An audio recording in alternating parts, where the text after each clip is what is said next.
Je m'appelle Ulysse Lubin et je suis en train de relever 100 challenges à travers le monde pour dépasser mes barrières mentales. Je suis actuellement dans les Pyrénées et je marche en direction du lac bleu de Vespone à 2000 mètres d'altitude. Pourquoi je vais là-bas? Pour m'entraîner à faire de l'immersion dans l'eau gelée avec un objectif de tenir jusqu'à 10 minutes sans bouger. Oui, pour ce challenge un peu fou, je suis bien accompagné puisque je suis avec l'explorateur français Claude Cazes, aka le marcheur du Nil. Dans sa dernière expédition, Claude a remonté le Nil à pied sur 6700 km depuis sa source au Burundi jusqu'en Égypte. Aujourd'hui, il prépare une marche de 1500 km en Antarctique pour 2023. Bref, c'est un mec incroyable et aussi un peu fou.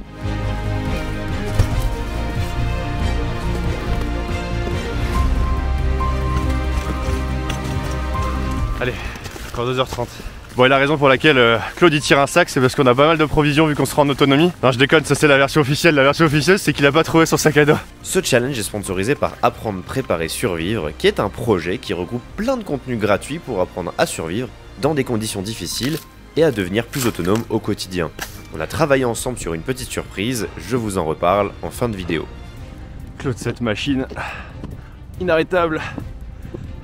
Et là, on a trouvé un barrage. Allez, on y va. Oh, là, je kifferais me baigner dedans. Et en On y plus, va? t'as vu, regarde, t'as une échelle là-bas. Non mais attends, tu sais quoi? Au retour? Écoute ce que je te dis. Si on voit que, arrivé en haut, il y a une galère ou je sais pas quoi, on se pique une tente ici, mec. Non mais sérieux, regarde en plus. Plan B. Welcome to the pool, quoi, tu vois. C'est un bassin de rétention d'eau, je pense, non? Je pense, ouais. Bon, le chemin devient un peu compliqué. On va devoir couper. Mais le terrain est assez escarpé, c'est pas pratique pour Claude et sa charrette. Le paysage commence à devenir assez incroyable. Bon, les villageois au pied de la montagne nous avaient prévenu que la route était difficile et qu'il fallait même peut-être des crampons, des piolets. Pour l'instant ça va, mais c'est quand même assez galère de marcher parce que la neige est glacée. On a des bonnes chaussures, mais j'espère que le lac est pas tout là-haut, peut-être derrière là-bas. On verra bien.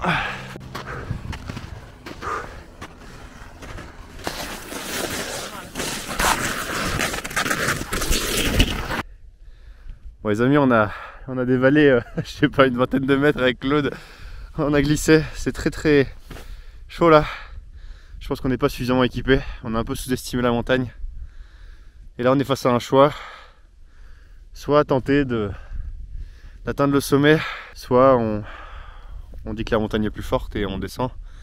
Et on retourne dans le bassin qu'on a trouvé pour s'entraîner. Le challenge c'est l'immersion dans l'eau gelée, c'est pas tant de monter la montagne. Après j'avoue que ça met un coup à l'ego d'abandonner et de se dire on fait demi-tour quoi. Claude est là-bas sur le cul, pareil, parce qu'on a tout dévalé en glissant. Ok, idée, on va sortir le drone qui est dans le sac et on va essayer de le faire voler de l'autre côté de la montagne pour voir si c'est jouable ou pas. Et si c'est trop loin, on rendra à la montagne ses honneurs. Allez, le drone. Ok, là c'est l'emplacement parfait.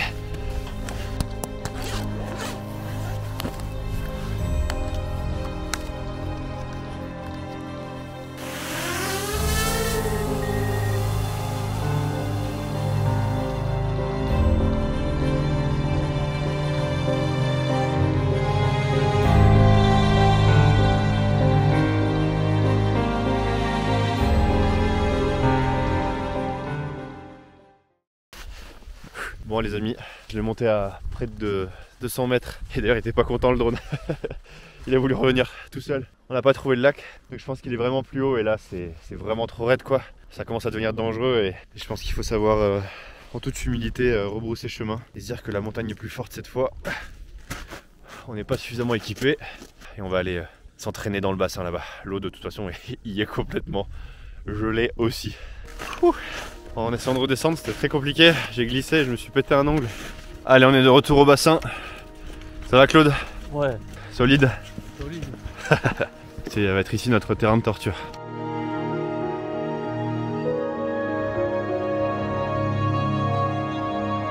Ok, les tentes sont montées. Et Claude nous a même mis une petite fontaine avec de l'eau filtrée ici qu'on a pris directement dans la rivière. Voilà, on va bien là. Sinon j'ai une bonne et une mauvaise nouvelle. La bonne nouvelle c'est qu'on a trouvé un petit cours d'eau avec un petit bassin dans lequel on va pouvoir s'entraîner et ça nous évitera d'aller dans ce truc là qui est ouais, illégal, je pense.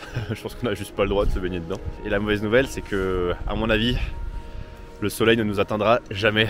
Ça va, Claude? Regardez ça, les amis, le soleil qui pointe le bout de son nez, c'est pas magnifique? Et le reflet du soleil sur le bassin, je t'explique même pas. Ouais. Alors moi j'ai un petit souci, c'est que mon tapis de sol, c'était une sorte de matelas gonflable qui fuite. Donc en fait, j'ai pas de matelas du coup. Moi qui cherchais l'inconfort, voilà, on est en plein dans le stoïcisme là. On va dormir par terre. Ah, le panneau solaire quoi. Il y a un chronomètre. Ok, j'ai. Tu bloques une demi-seconde, une seconde et tu ressouffles en fait très doucement et très longuement. Tu fais ça 30 fois. À la 30e fois, tu vas bloquer et rester en apnée. Et ça en fait, il faut le faire 5 fois. Au total, donc 150 fois quoi. Exact. Ok. Bon, c'est parti pour l'entraînement. Avant d'aller dans l'eau, on va faire 3 exercices de respiration et de méditation. Le premier, c'est très lié à ce que j'ai pu faire dans mes challenges sur le freediving. Ça va être de l'apnée. Et on va profiter de la chaleur de la tente. C'est parti, concentration.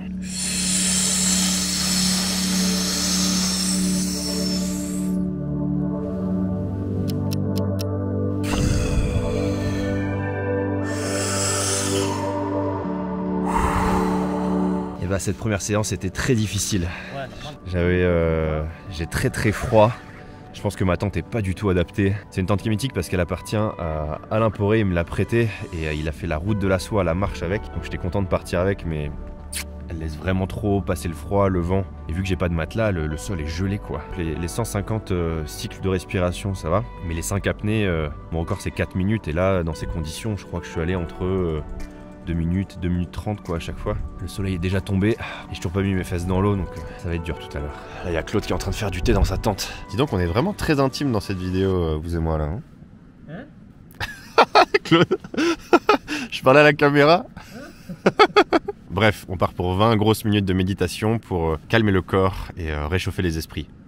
Ou l'inverse. Troisième exercice, on va faire des inspirations-expirations rapides juste à travers le nez en faisant bouger le diaphragme, en faisant bouger le ventre. La méthodologie de Claude diffère un peu de celle de Wim Hof et lui il fait ce type de respiration dans l'eau et donc si je suis capable de le faire 10 minutes là à sec, on va dire que j'aurai le potentiel pour le faire dans l'eau et pour être suffisamment concentré, suffisamment focus pour résister au froid.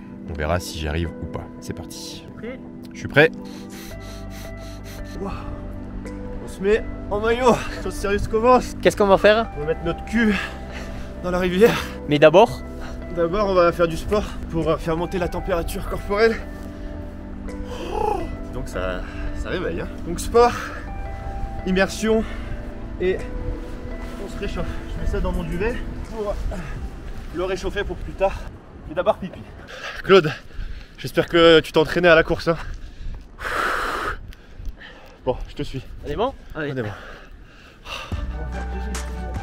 Ce que vous savez pas là, c'est que Claude lui, il court des ultra trails. En fait, là il s'entraîne pour faire le marathon des sables. Moi si je fais un tour de quartier c'est déjà pas mal. D'ailleurs je m'engage cette année, je courrai un marathon.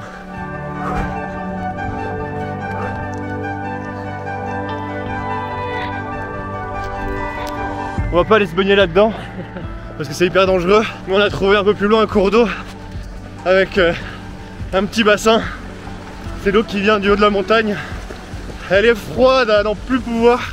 Objectif 10 minutes. Je sais pas si j'arriverai du premier coup. On va faire le max. Regardez, c'est là-bas. C'est le lieu du crime. Juste à côté de la déferlante. Oh, tu le sens comment, Claude? En restant optimiste, je dirais que tu es capable de pouvoir faire ça à un seul coup. Le bruit vient de là. Désolé. Allez. Prêt ?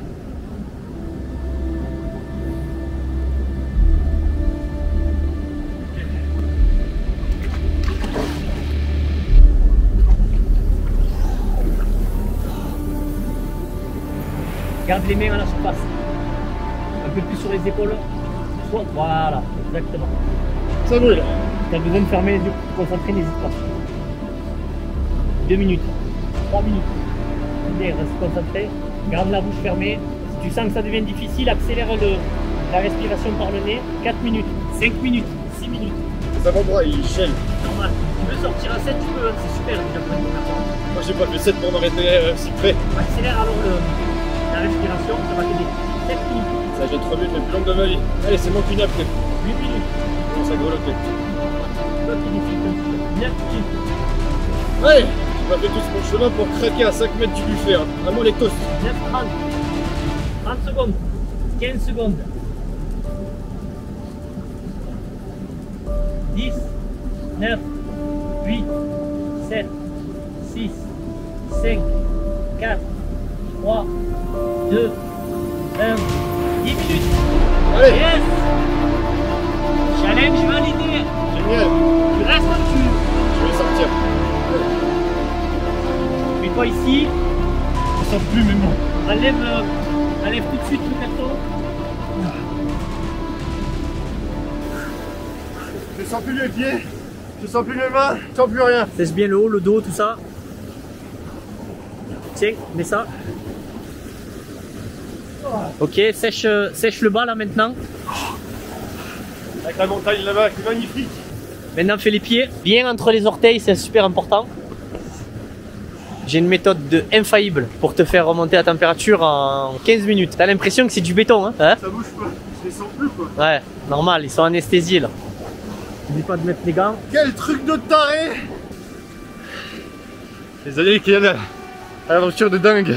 Merci Claude pour le coaching. Vous l'avez pas vu à la caméra, mais il était juste à côté à me rassurer. Défi relevé. Défi relevé, franchement bravo. Parce que il a fait ça en une fois. Attention. Merci Claude. On va créer une bouillotte de fortune. Je vais faire bouillir de l'eau. Il va rentrer à l'intérieur de son sac de couchage. Et on va mettre ça sous le sac de couchage. Au niveau des pieds spécifiquement. Ah ouais, les pieds c'est chaud quoi. Regardez l'eau comment elle est belle. Purée, mais comment tu fais pour rester 1 heure? T'as un mental mais... Alors 1 heure c'est quand même au bout de 2 mois d'entraînement dans des bains de froid à entre 7 et 10 degrés avec des douches froides tous les jours, tous les matins en se levant. Mais là vraiment ça a été une performance que tu nous as fait, donc encore une fois bravo. Merci, je suis à bonne école aussi hein. Avec un grand taré comme toi. Allez, je vais faire chauffer de l'eau. Merci.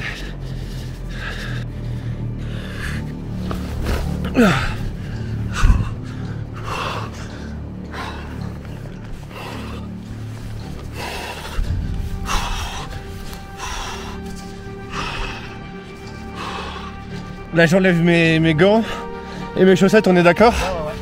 Ok. Je tremble que... Jamais j'ai tremblé. Heureusement que ma caméra est stabilisée. Je suis en mode vibreur. J'ai tout mon bassin là qui s'agite. J'arrête pas de grelotter. C'est super dur.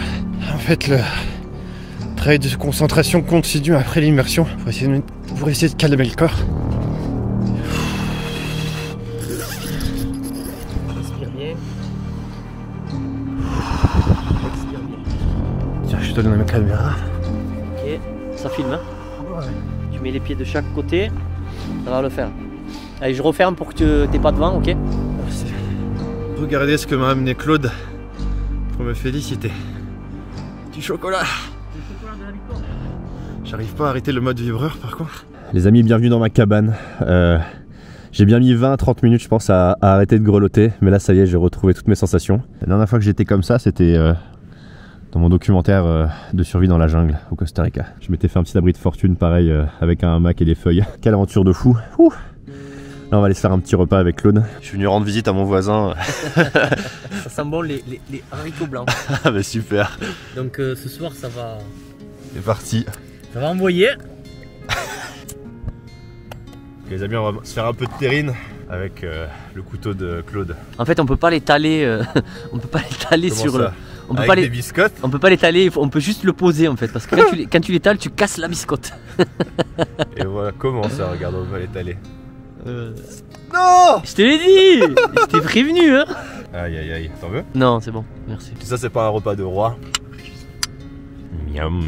On va jouer un petit jeu avec Claude, on va faire un vrai ou faux. J'ai déjà été sur une terre qui n'appartient à aucun pays. Faux. Non c'est vrai. Ah ouais? Un truc de fou. C'était entre la République turque de Chypre du Nord et Chypre. Ça appartient à personne? En fait, t'as une zone démilitarisée qui est administrée par l'ONU. Ok. Et t'as une bande de terre qui traverse l'île, qui n'appartient ni à Chypre du Nord, du coup, ni à Chypre du Sud, qui techniquement n'est plus ou moins à aucun pays. Enfin, on sait pas trop, tu vois, c'est le bordel, quoi. Ok. Et du coup, quand j'ai traversé la frontière, je suis passé par la zone administrée par l'ONU. À toi. J'ai marché des dizaines et des dizaines de kilomètres avec les pieds en sang et on m'a demandé d'arrêter. Tu participes à une course? Non. Je sais pas pourquoi. Moi, je pense que c'est vrai. Ouais. Je sais pas pourquoi. C'est vrai, en fait j'étais en plein stage commando montagne sur Gap parce qu'on portait des Coflax. Les Coflax c'est des bottines de neige que les chasseurs alpins portent. Au bout de 500 mètres à peine d'altitude montée, j'avais déjà les pieds en sang, mais vraiment en sang. Et le doc, arrivé à 500 mètres, me dit ouais, monte-moi tes pieds. Les chaussettes étaient trempes de sang. Il m'a dit ouais, je t'arrête. Puis là, je dis non, moi, il n'y a personne qui va m'arrêter. Donc je continue jusqu'à la fin. Il y avait 3900 mètres à faire. Il a dit de toute façon, je vais aller voir ton chef de section. Je vais lui dire que t'arrêtes la marche. Et mon chef de section, quand il l'a vu, il lui a dit qu'est-ce qu'il vous a dit parce qu'à l'époque, je m'appelais Crécy quand j'étais à la Légion étrangère. Il faut savoir aussi que tu changes de nom. Il a dit non, qu'il voulait continuer, mais bon, moi, je veux pas. Il a dit bah, si Crécy vous a dit que il continue. Alors j'ai déjà escaladé la tour de Pise. Faux. Quoi? Ouais, certain. Non, c'est faux. Mais j'ai déjà escaladé le palais des papes. Ah ouais? C'est ouf ça. Et t'as pas eu de répercussions au niveau législatif, je sais pas, avec les flics Faut pas dire. Non. Je suis déjà parti au Brésil pour apprendre le jiu-jitsu. Tellement dur parce qu'il est déjà allé en Thaïlande pour apprendre le Muay Thai. Alors il y a rien qui pourrait m'étonner. Je pense que c'est vrai quand même. Et non, c'est faux. C'est faux? J'ai pas fait du jiu-jitsu au Brésil. Par contre, je suis parti à Miami pour me performer oui, c'est vrai. sur du MMA, donc du jiu-jitsu aussi. Tu te souviens, je t'avais dit que j'étais allé au Kyrgyzstan? Ouais. Je t'avais dit que j'avais fait du cheval là-bas. Ouais. Mais ce que je t'ai pas dit, c'est que j'ai traversé une partie du Kyrgyzstan, une bonne partie du Kyrgyzstan, en stop avec des Kirghizes où on se comprenait pas, tu vois. C'était juste n'importe quoi. Comme c'est possible, je dirais ouais. Tu penses que c'est vrai? Ouais. Ouais, c'est vrai. C'était trop drôle. En fait, on était deux groupes et on a fait la course à travers le Kyrgyzstan de qui arriverait le plus vite à telle ville. Et on a fait du stop. Et à la Pékin Express, quoi. J'ai été garde du corps d'une personnalité publique en Thaïlande. C'était le roi? Non, c'était pas le roi. Une personnalité française en plus. Ouais, je pense que c'est vrai. Je sais pas. Non, malheureusement. Ah non. Mais Je me suis fait avoir comme un bleu, quoi. Mais en fait, on m'a proposé effectivement d'être justement un garde du corps dans un hôtel 5 étoiles d'une personnalité publique française, donc d'un sportif de très haut niveau qui passait par cet hôtel. Toi, te dis j'ai pas le temps, Non, j'étais trop faut que j'aille me battre, quoi. Ouais, exactement. J'étais à fond dans mes combats et du coup, j'ai refusé. Trop bien. Il est 8h et je vais préparer le petit déjeuner. Je suis sorti pour aller chercher de l'eau. On va faire chauffer tout ça. On s'est gelé cette nuit. Un bon thé avec des biscottes et un peu de chocolat va nous faire du bien. Bonjour les amis, j'espère que vous avez bien dormi. Moi pas du tout. J'ai passé une nuit horrible. J'étais transi de froid. J'ai pas fermé l'œil de la nuit. Clairement on n'avait pas le bon matériel. La tente elle est vraiment pas faite pour le froid. Le fait de pas avoir de matelas de sol faisait que mon duvet était gelé. Alors j'ai essayé de mettre une veste en dessous et tout, mais c'était une grosse galère. Ce matin on s'est fait un petit déj avec Claude pour réchauffer les cœurs un petit peu. Et à la base je voulais faire une nouvelle immersion dans la rivière aujourd'hui. Mais je suis tellement gelé, j'arrive pas à me réchauffer, j'ai eu les pieds froids toute la nuit. Ça plus la fatigue, je pense que je vais pas arriver à me préparer, je vais pas arriver à me concentrer. On a pris la décision de redescendre aujourd'hui. Donc on a encore un gros trek qui nous attend, avec les sacs et tout ça. Allez c'est parti, on va ranger les tentes. Les amis, ça c'est mon caleçon d'hier. C'est devenu un caillou. Quand je vous dis qu'il fait froid, pas pour blaguer. D'ailleurs l'eau dans notre petite fontaine a gelé. Je pense sincèrement que cette nuit il doit faire aux alentours de moins 10 degrés. Et là il doit faire encore bien moins 5. C'est chaud Claude? Ouais, toujours. Allez, top départ pour la redescente. Allez, c'est reparti. L'eau est complètement gelée. Et ça c'est la même eau que celle dans laquelle je me baignais hier. Quelle galère, c'est que du verglas. Ça y est, on est de retour. Ah, c'est du bien d'arriver. On arrive bientôt à la gare avec le pilote Claude Caz. Allez, merci Claude. On se revoit bientôt. Ouais. Cette aventure était très intense. Si mon objectif était de tenir 10 minutes dans l'eau gelée, je ne m'attendais pas à devoir relever deux autres défis. Entre cette ascension, nous avons dû faire demi-tour, Et cette nuit où j'ai passé 10 heures dans le froid sans pouvoir fermer l'œil. J'ai fait beaucoup d'erreurs dans ma préparation, notamment au niveau de mon matériel que je n'ai pas vérifié et qui n'était pas adapté. Et c'est typiquement dans ce genre de situation que le site apprendre-préparer-survivre.com est pertinent. D'ailleurs, nous avons rédigé ensemble un guide sur les bienfaits du froid, que ce soit au niveau physique comme mental. Les changements qui se produisent dans notre corps suite à une simple variation de température sont juste hallucinants, et pour les découvrir, vous pouvez télécharger gratuitement le guide avec le lien en description. Ouais, c'est cadeau, ça fait plaisir. Et si le sujet de la survie vous intéresse particulièrement, vous trouverez de nombreux autres guides gratuits à télécharger sur leur site, comme par exemple sur la purification de l'eau ou la cueillette de plantes sauvages. Allez, sur ce, à très vite pour un nouveau challenge. C'est froid.